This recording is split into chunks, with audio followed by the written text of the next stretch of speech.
Dave Cooper Live, we connect the industry leaders in the architectural, engineering, and construction space with the people, the products, and the processes to help them build it better.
Your backyard could be the key to solving America's housing crisis if you can finance it. Welcome back to Dave Cooper Live, where we bring you the boldest minds transforming how we build. Today's guest is Dan Hardcastle, founder of Build Trust, 2025 Termer Labs Ideas Fellow, and former senior advisor to the Secretary of Housing. Dan has spent his career driving innovation in housing, from shaping national policy at HUD to now tackling one of the most critical bottlenecks in construction: financing.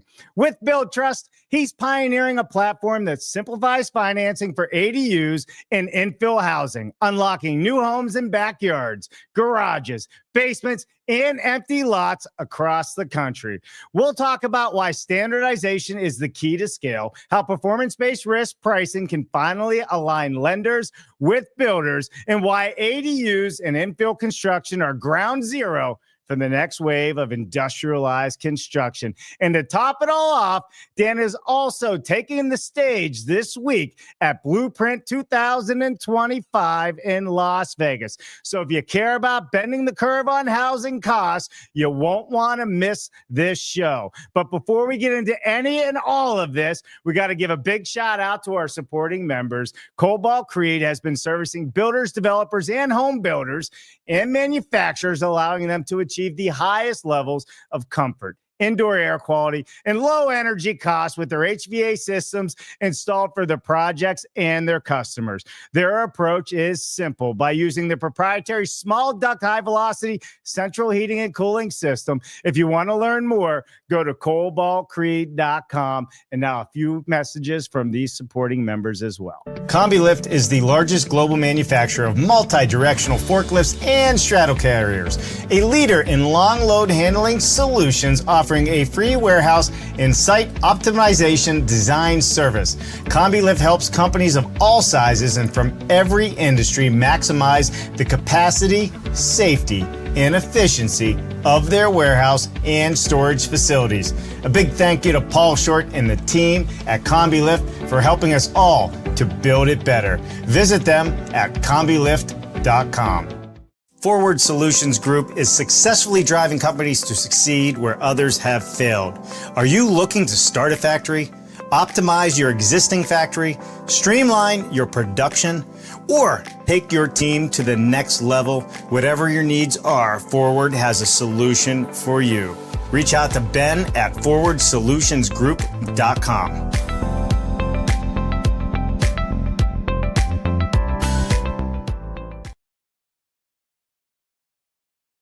All right. A big thank you to all of our supporting members, to include all the members you see going across our ticker below. We can't do any or all of this without all of you out there. Hopefully, we keep bringing you value each and every week. There's over 3,000 of these conversations to date and counting. So, all right. Thank you, everybody. Let's get into the show. Let's bring Dan in. Dan, how are you, my friend? Hey, Dave. Doing great. Always great to be with you. Well, it's great to have you on the show. So Dan Hardcastle, I mean, I used to know you when you were touting around down in Washington, D.C., Capitol Hill. You had a big job, and I think you carried like 3 cell phones with you at the time. But now you're in the private sector. So you've been on the show in the past, you know, when you were one of the senior advisors at HUD. Why don't you tell us a little bit about, you know, since that term has ended, what are you doing now? And then we're going to jump into the show. Yeah, for sure. So, you know, one of the most exciting things that I got a chance to see during my time at HUD was just kind of the full realm of innovation that is transforming, you know, how we build in this country, from folks who are tackling it from the technological side, you know, new design and construction technologies, to folks who are coming at it from the, you know, policy side, you know, new ways of streamlining and you know, removing barriers and regulations that are standing in the way of being able to build. Just all these great ideas that have been percolating and are really, I think, coming to fruition now. And you know, as I stepped away from HUD, I wanted to see how can we take these policy approaches and these, you know, private sector approaches and truly take them to scale. You know, we've been trying to, you know, in the offsite and industrialized space, you know, trying to make that, you know, a default mode of building in this country for, you know, 50 years plus. And there are obviously a lot of challenges that you know, have been faced, in a lot of ways that folks are working through that. But so much of it just keeps coming back to financing. You know, financing is the lowest common denominator. It crosses whatever you're trying to build, you know, whatever you're building it for, you're probably going to need a few dollars to do it. And so with Build Trust, we're really trying to zero in on what are the risks involved in financing, especially for some of these more innovative designs, you know, on the land use side, talking about ADUs and infill and kind of all the ways that we're now allowing things that aren't just detached single family homes to, you know, cover larger portions of cities, but also thinking about how we can support things on the construction side, how we can be a bridge between, you know, lenders and other capital sources and folks who are really, you know, on the cutting edge of new approaches that can, you know, ultimately reduce risk and can ultimately make it easier to build if, you know, we can unlock the financing for them to do it. Yeah, for sure. So, you know, you said that, you know, from your work at HUD, that you learned that standardization and innovation are not opposites. Can you elaborate on that a little bit?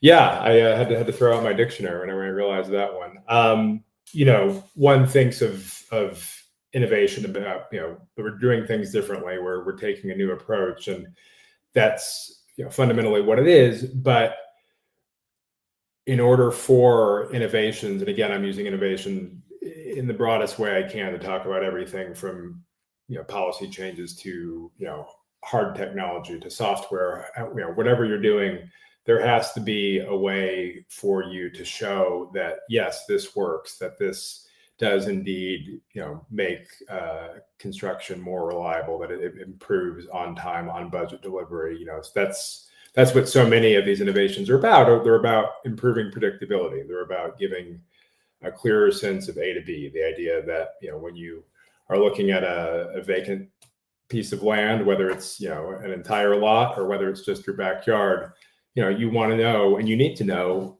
how you're going to get something built there. And the better you can know that, the better you can predict how long it's going to take, what it's going to cost. You know, the more accurate you can be in those predictions, the easier it is to finance. You know, if you can reliably say that I'm going to build an ADU in my backyard, I can predict with, you know, a high degree of confidence that it will be, you know, completed in, you know, 9 months, you know, because I'm in a jurisdiction that has streamlined and updated and modernized its permitting processes, and I'm using, you know, offsite or other modern methods of construction to deliver it. You know, and I've run the numbers, and the rent from the ADU should more than cover the cost of building it. If those things are in place, then that should be an easy risk. That should be a no-brainer decision for a new lender to make. We want to make that a no-brainer. So the disconnect between offsite construction, whether it's ADUs, modular, panelization, it's across the board, in the finance industry. What are you seeing as that disconnect? Is it the lack of understanding? Is it the lack of accountability? Is it a clear picture of how the entire process works? I think it's all of the above. I think especially the last piece, kind of seeing it all the way through.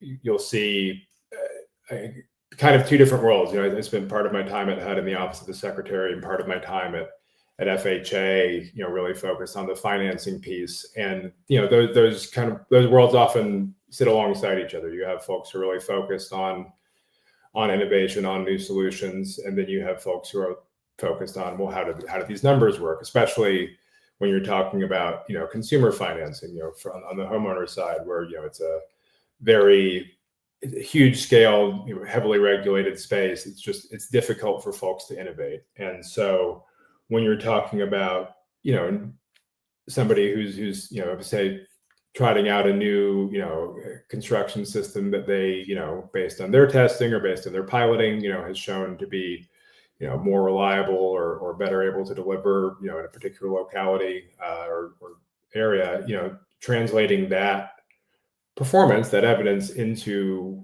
actual available financing at an affordable cost, and just that's where the breakdown happens, because it's hard to take these kind of approaches that are being tried in all these little ways and put together enough data to allow apples to apples comparisons that can really unlock financing at scale. So will Build Trust essentially bring together all the stakeholders in a very open, visual way? Like, so you're talking about, there's the lending side and the consumer side, right? Consumer has to get the lending. Then there's the manufacturing side, where you have all your inspections, your build costs, your timelines. Is this all going to be under like one umbrella when it comes to Build Trust? So then the lender has kind of a clear vision of exactly what's happening, when it's happening, how it's happening, so they feel more confident and secure with their money? That's exactly right. And, there have been folks who've been pursuing innovations around this space for a while, and we're not, looking to reinvent any wheels here. But where we really see an opportunity is to connect, fill the gaps, and to standardize what hasn't been standardized in so much of this space, so that you're talking about, a loan being made for a backyard ADU in Southern California, and a loan to build a modular sixplex in Minneapolis. Those are right now two things that, couldn't seem further from each other from a financing perspective. But from a builder perspective, from the folks who are on the ground, you can draw analogies. You can look at, well, what does the permitting process look like in each? Reduce that. What we would now kind of write out a long form description of what permitting looks like in a given locality. Reduce that to its essentials. Say, okay, we've pulled in all the data that we can, public and private, and said, okay, these seem to be the 5, 10, 20 characteristics that make a particular jurisdiction, most successful at seeing projects get delivered, on time, on budget. We can look at every other jurisdiction in the country that has those same processes in place and say, okay, we expect that, delivery in these jurisdictions is going to look, reasonably like those. And we can, that can be our starting thesis. And then we can actually kick the tires on it through our platform by seeing the data. But, again, being able to make those comparisons across locations, across construction types, being able just to see all those elements that are right now, living in spreadsheets and write-ups and case studies, and just putting them into a comprehensive, platform that tracks every element of the process, I think is just hugely powerful in unlocking this. Yeah. I mean, it sounds like a huge undertaking of collecting all this data from across all the different jurisdictions in the country, the manufacturers, how they build, what code they build to, what is the just help us understand what's the process as you're building this out? I mean, is it blowing your mind how much data is out there, and then how do you organize it, and then how do you bring all the stakeholders together, like the financial institutions, into your platform? The manufacturers, how do they come into your platform? And then most importantly, how does the consumer get inside your platform? And walk us through this process. Yeah. So this is, obviously, AI and machine learning are very hot right now, and it gets sprinkled on a lot of things. But I think that this is a real case where you have data that is currently some data that's out there that's not being utilized for this particular purpose, but also opportunities to parse data as it comes in through projects that we're involved in, and bring that all together in a way that historically, probably would have been an insurmountable lift if someone were trying to tackle it. But now we have the technology to do it, and our aim is to walk the line in terms of we want to have be connected in the widest way we can to as many projects as we can, so that we're again able to aggregate those data across sources, and so that we're not going all the way, and we're not looking to be the hands-on developer or project manager for any of these things, but we just want to see the outcomes throughout. So on the lender side, the starting pitch is, look, we can help you streamline your processes today. We have grand visions for creating something that really creates network effects and really becomes the leading approach to lending for construction financing, kind of the build trust package. But that all depends on other folks joining the platform and us continuing to build. But what we can offer today is with all the sources from which lenders are taking in loans, especially in ADUs and other emerging spaces where you've got a lot of localities that have stood up ADU assistance programs where they're helping homeowners through the process, or where you have folks who kind of made that their professional identity, that there are an ADU lending resource. There's a lot of channels through which these are coming in, and just getting all of that information funneled in the same intake, looking the same way, is a simple matter of streamlining that documentation. As basic as it sounds, that's something that can make a difference for lenders today. On the builder side, we're talking about unlocking access to capital and to financing for the folks who want to buy their products.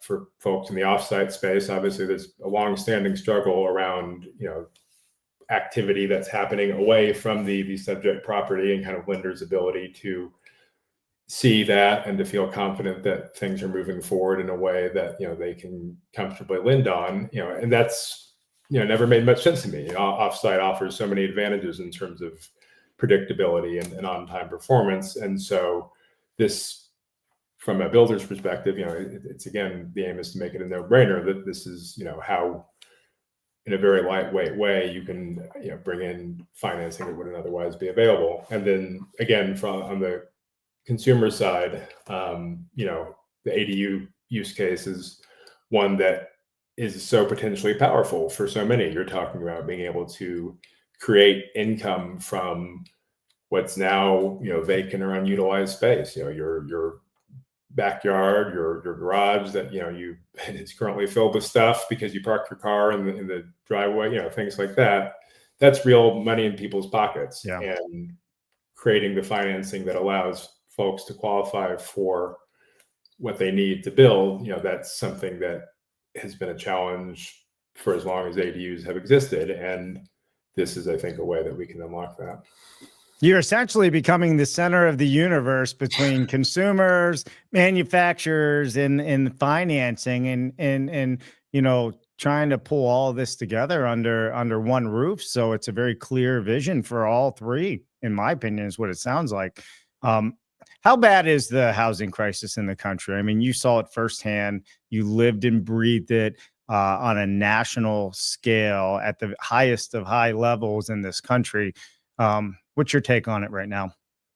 I think it is a true national emergency. I think it's something that has built for years, and there have been times when it's been more or less in our face as the economy shifts in one direction or another, as certain cities drive more new construction than others. But ultimately, it's something that we really struggled with as a country for decades now. And I think that so many of the challenges we face really come down to the fact that for so many folks, being able to afford a safe, decent place to live is either at best a stretch, and for some simply an impossibility. And so I want to make it as easy as possible for people to build.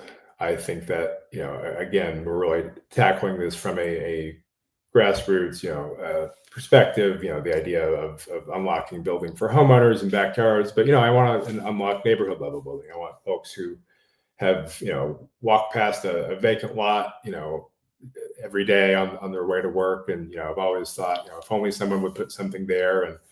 And, by bringing together all of these great innovations in construction processes, in software, in permitting, all these ways that we've reduced barriers or can reduce barriers to building, Build Trust aims to be the, center of the universe may be strong, but at least the connective tissue that brings together all these pieces into one place that just makes it easy to build. Yeah, well, it's center universe for me because all of these things are an issue, but we have to add one more to it. Building codes, right? It's a hurdle for offsite construction, industrialized construction in general. You've been part of helping make some progress on that front. Do you think we'll ever get to a performance-based code for ADUs and for offsite construction? I see some promising avenues. I think that with the model code that ICC and MBI have developed, that several states have adopted at this point, I think that you have real opportunities there to create regional level compacts where folks are all on the same page and recognizing approvals across state lines.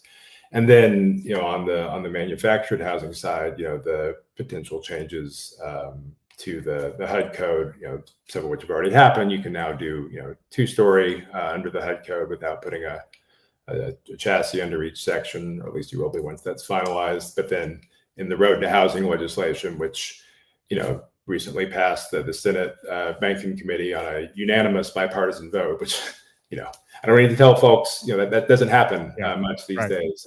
It's been 10 years since we've seen that kind of housing legislation move, and it includes, a change that would remove the permanent chassis requirement from the HUD code. And, that what that means is that folks who want to build into the HUD code can. It doesn't make anybody do that, but it really, I think, can open the door to folks building things at scale that they're not able to do now. The HUD code is performance based, and so if we can, really bring big thinking as we approach implementation, if that legislation is successful, then I think that we can really that's the shortest path I see to getting a national performance based code for at least a portion of offset construction.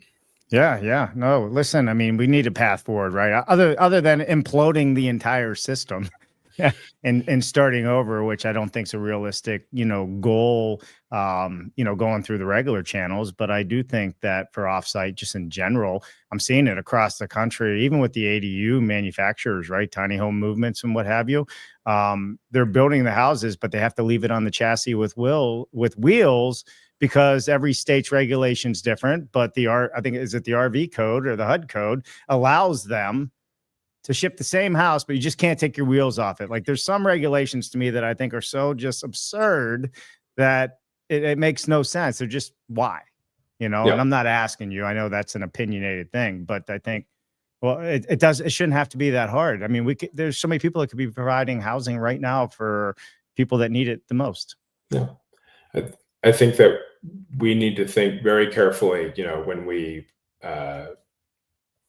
we've whenever we put barriers to the construction of housing, we need to be very thoughtful about why that's happening. And I think that, your point about tearing everything down, we find ourselves in this position for a incredibly long list of historic reasons, but we are where we are now, and so we can only move forward from the position that we're in. And so I think Right. that means we don't get to wave magic wands that give us a blank slate to work with and design the perfect streamlined regulations and processes that just make this all a cinch. We have to do it the hard way. But what I'm optimistic about is that with an approach like Build Trust, we can take this very organic, very decentralized approach that really is driving meaningful production. A quarter of construction permits in California last year were for ADUs, and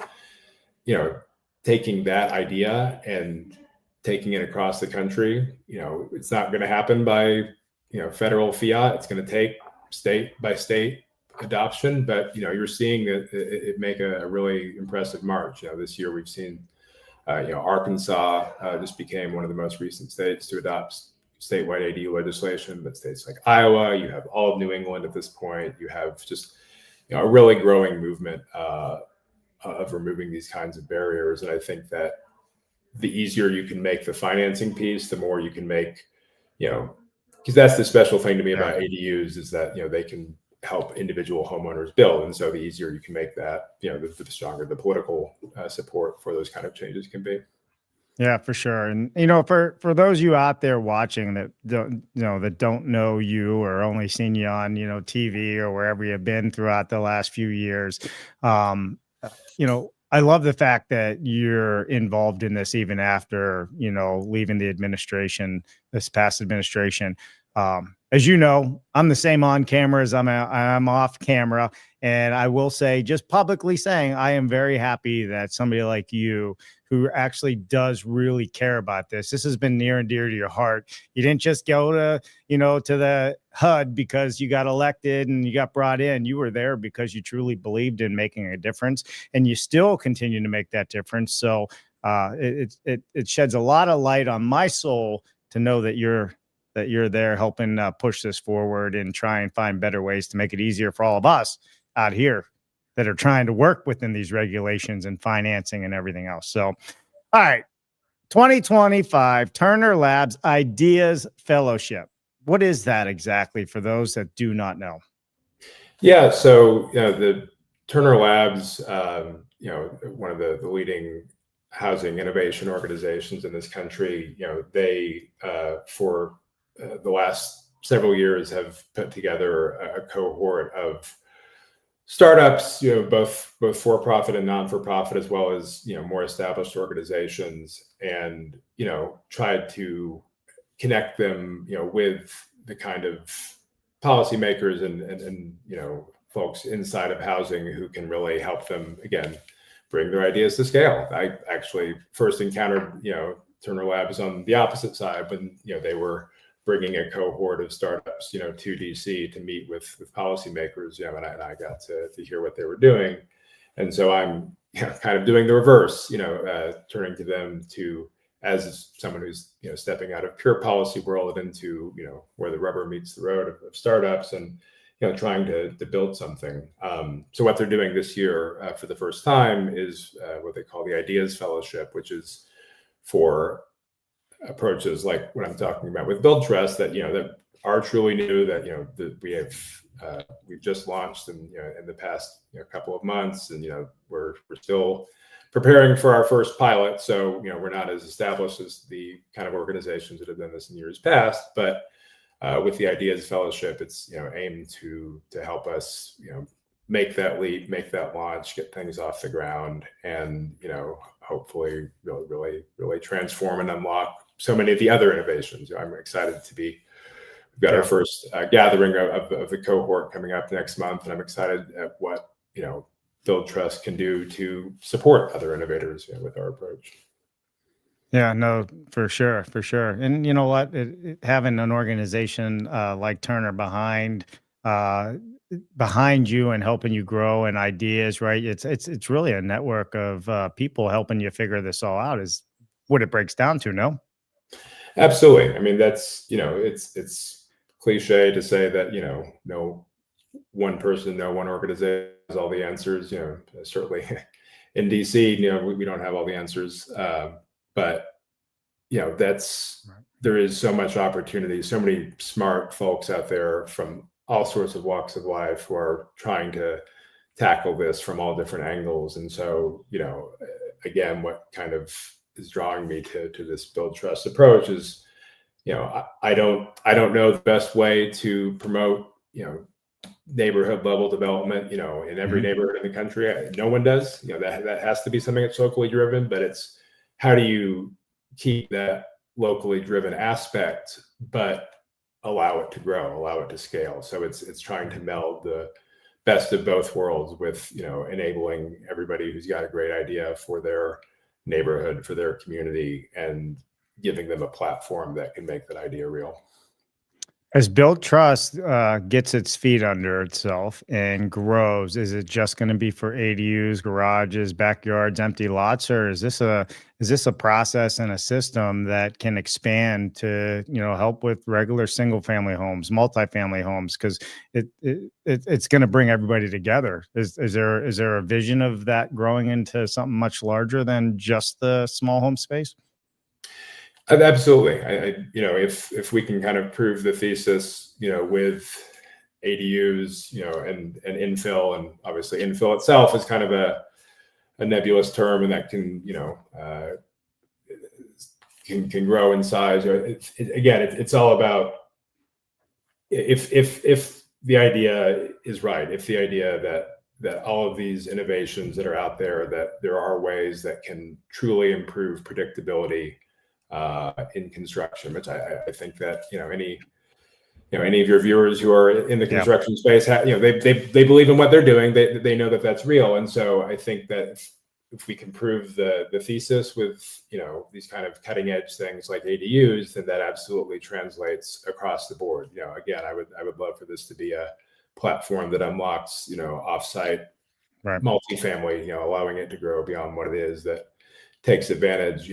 California just did another round of deregulation on transit oriented development, just in the past few days, and there's really an opportunity there to unlock. And so I think all of these approaches, we want to enable, as best we can. Sure. Sure. And speaking of California, we're going to be in LA for Green Build. I don't. Will you be at Green Build this year in LA, Dan? November 4th through the 7th. Not on my calendar right now. I've got as you know, I've got a 2-year-old and a little over 6-month-old at home, so having to be judicious with my travel this fall. But yeah, I think that green building, and there's obviously so much synergy Right. with ADUs and infill, in terms of helping folks build location efficient things. Well, we're going to be there, just so you know. And we have a 20 by 40 stage in the middle of the conference floor. We have partnered with Informa this year to take a show on the road. We're going to have a parking lot full of ADUs and manufacturers, helping showcase for the politicians and everybody else in LA in regards to the rebuild. So we have a stage, we have a platform, just throwing it out there. Oh, and by the way, my two 17-year-old twin daughters are off that week, and they may be attending to help us and learn a little bit, almost like work on location. We could add babysitting to the mix. They're very good at it. But hey, let's not go down that rabbit hole. Think about it. Love to have you out there, and for all you out there watching, love to have all of you join us there as well. But you are speaking next week at Blueprint 2025 in Las Vegas. Are you speaking about Build Trust, or are you on stage because of who you are as a person, your last performance? Tell us a little bit about what that's all about and why people should come see you. Yeah. So this Thursday, I'll be at at Blueprint, too many B words, which is of course, one of the largest property technology convenings in the country. And this will be an opportunity where I'll be speaking on the innovation stage, describing what Buildtrust aims to be in a more detailed way than what I've been able to get into here. So certainly, for any of your viewers who are going to be in Vegas this week, would love to connect. Grab 15 minutes, with me. Happy to chat. And I also want to learn. I think that because this is something that pulls from so many disciplines and requires so many areas of expertise to really unlock housing affordability. I want to hear from the folks on the front lines, who really know the processes that are delivering successful projects. Yeah, for sure. Well, hopefully you have a great time while you're out in Las Vegas. Hopefully you get a little bit of sleep too. I know how Vegas you go there, you think you're going to get to bed earlier, and then you have dinners, and then you finally get a chance to relax. And before you know it, you're back home to screaming kids, right? And late nights, which is the norm at this stage. So, Dan, is there anything that we missed that you want to touch on with Building Trust before we end the show here? Just that, this is something that, I really do want to hear from folks on. If you're not going to be in Vegas this week, reach out to me directly, through Dave. Obviously, he's a great connector of folks here. Find me on LinkedIn, find what Buildtrust is doing, because, again, this is where finance meets construction, meets technology, meets policy. It's all of the above. And there are folks, who are far greater innovators in any of those, individual disciplines than I am. And so I really want to hear from everybody, learn from everybody, and bring everybody together on one platform so we can all see what everyone else is doing and learn from it, in a concrete way, learn from it in a way that can actually make it easier to finance these great innovative ideas. And listen, and we need all three of those. Dan, I'd be happy if you just got two of them to talk. Sure. I mean, just get two of them to talk, and I'll be happy. You need all three legs. You need at least three legs in the stool. Four is great. If you can get a four-legged stool, but if we're just bare minimum here, you got to have three. If you don't have the financing, if you don't have the regulations, that you need to build in the first place, you're not getting off the ground. If you don't have, the ability to construct affordably, that you're not going anywhere. And then, obviously, the financing is what makes it all happen. So it is those three pieces at least. It is for sure. All right. So for anybody out there, make sure you go and see Dan next week in Las Vegas. And who doesn't want a trip to Las Vegas, even if we weren't planning on going? Now you got an open invitation to sit down with Dan Hardcastle and talk about everything that he's working on a national level. And he's played on a national level for a long time. So, Dan, I appreciate you joining us today on Dave Cooper Live. And I can't say enough about who you are and what you're doing. So if you get the opportunity to meet Dan Hardcastle, I would definitely meet him. And for the rest of you out there, thanks for all your support. You can see the ticker going across below. We can't do this without any or all of you out there.